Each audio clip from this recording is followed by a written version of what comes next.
বলে 15 বছর হলে নামাজ ফরজ হয়, আবার কেউ বলে 10 বছর হলে। আসলে আসল বয়সটা কত? 15 বছর বয়স হলে সালাত আবশ্যক হবে নাকি 10 বছর বয়সে?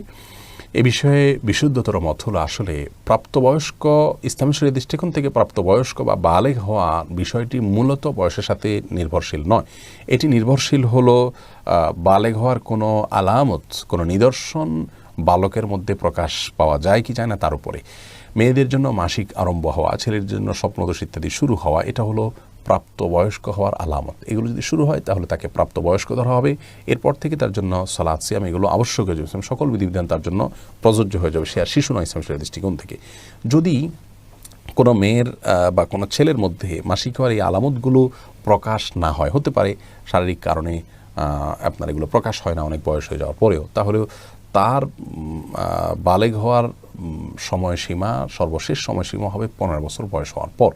এটি সবচেয়ে বিশুদ্ধতর মত এবং এটি জামহুরের মত। ইমাম আবু হানিফা রাহিমাহুল্লাহ থেকে একটি বর্ণনা অনুযায়ী এটি তার মত, আবু ইউসুফ মুহাম্মদ রাহিমাহুল্লাহর মত এটি, ইমাম শাফিঈ রাহিমাহুল্লাহর মত এটি, অন্যান্য ইমামদের মত, বিশেষ ইমামদের মত এটি যে 15 বছর বয়স হলো বালেগ হওয়ার সর্বশেষ সীমানা।